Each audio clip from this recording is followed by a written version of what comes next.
Vitamin দিতেছি, antibiotic দিতেছি, high antibiotic দিতেছি। তো এগুলোর যে একটা সাইড এফেক্ট, ওইটা আপনার লিভারের উপরে পড়ে। তো আপনার যদি লিভার টনিকটা ইউজ করেন তাহলে ওই যে সাইড এফেক্টটা কেটে যাবে। মুরগিকে সুস্থ সবল রাখতে আপনারা লিভার, কিডনি এগুলো কিন্তু ভালো রাখতে হইব। খাবারের থলি আপনার। আসসালামু আলাইকুম। যে যেখানে আছেন, দেশের যে প্রান্তে আছেন, আশা করি আপনারা আল্লাহর অশেষ রহমতে ভালো আছেন, সুস্থ আছেন। আবার সবাইকে আব্দুল্লাহ ফার্মিং এর পক্ষ থেকে স্বাগত। তো আজকে আলোচনা করব মুরগি বাচ্চা 44 দিন থেকে 60 দিন বয়স পর্যন্ত আমি আমার মুরগি বাচ্চাগুলোর কি মেডিসিন দেই 44 দিন থেকে 60 দিনের মধ্যে। চলেন ওইটাই দেখাই।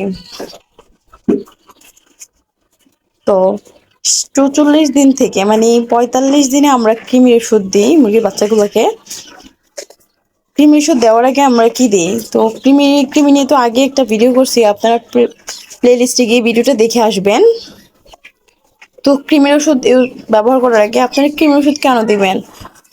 মুরগি বাচ্চাগুলোকে কিন্তু কৃমি নাশক দিতে হবে, কৃমি দমন করতে হবে। যদি কৃমি দমন না করেন 45 দিনে, আপনারা যারা মাংসের জন্য মুরগিটাকে পালেন, তাহলে তো 3 মাস, 3.5 মাস বা 4 মাস মুরগি পালেন। তো যদি কৃমিনাশক না করেন তাহলে কিন্তু মুরগিটার ভালো ওয়েট আসবে না।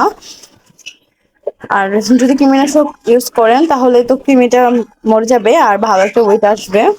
তো এই জন্য তো কৃমিনাশক ব্যবহার করতেই হবে।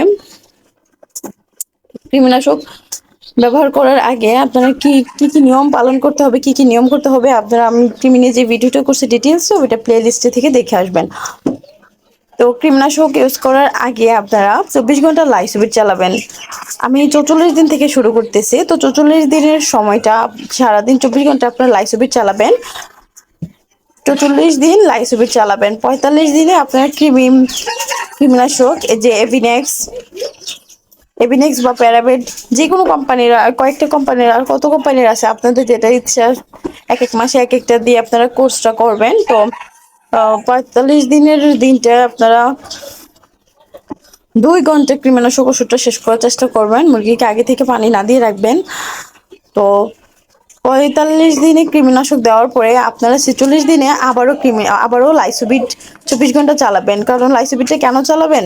কৃমিনাশকটা ব্যবহার করার পরে মুরগির শরীরে আপনার দুর্বল হয়ে যায়, ওই দুর্বলতা কাটানোর জন্য কিন্তু লাইসোবিটটা ব্যবহার করতে হবে।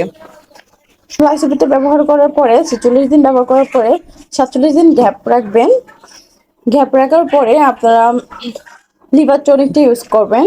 লিভার টনিকটা আপনার 47 দিন থেকে টানা শুরু করে 53 দিন পর্যন্ত আপনারা লিভার টনিকটা ইউজ করবেন। টানা 6 দিন লিভার টনিকটা ইউজ করবেন। 5 দিন আপনারা লিভার টনিকটা ইউজ করবেন। লিভার টনিকটা কেন ইউজ করবেন?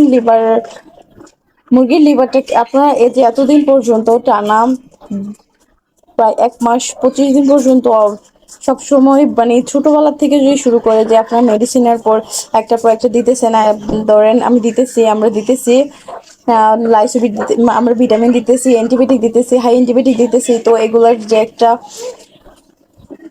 একটা সাইড এফেক্ট, ওইটা আপনার লিভারের উপরে পড়ে। তো আপনার যদি লিভার টনিকটা ইউজ করেন তাহলে ওই যে সাইড এফেক্টটা কেটে যাবে। মুরগিকে সুস্থ সবল রাখতে আপনারা লিভার, কিডনি এগুলো কিন্তু ভালো রাখতে হইব। খাবারের থলি আপনার। লিভার সম্পর্কে ডিটেলসে আমি একটা ভিডিও করব। তো আপনাদের কারোর যদি কোনো কিছু জানার থাকে তাহলে আপনারা কমেন্টসের মাধ্যমে জানাতে পারেন। চেষ্টা করব আপনাদের প্রশ্নের উত্তর দেওয়ার জন্য। তো সবাইকে অসংখ্য ধন্যবাদ এতক্ষণ আমাদের ভিডিওটা দেখার জন্য। আর ভিডিওতে লাইক দিয়ে দিবেন এবং আমাদের চ্যানেলটা সাবস্ক্রাইব করে দিবেন। আব্দুল্লাহ ফার্মিং এর সাথেই থাকবেন। আসসালামু আলাইকুম।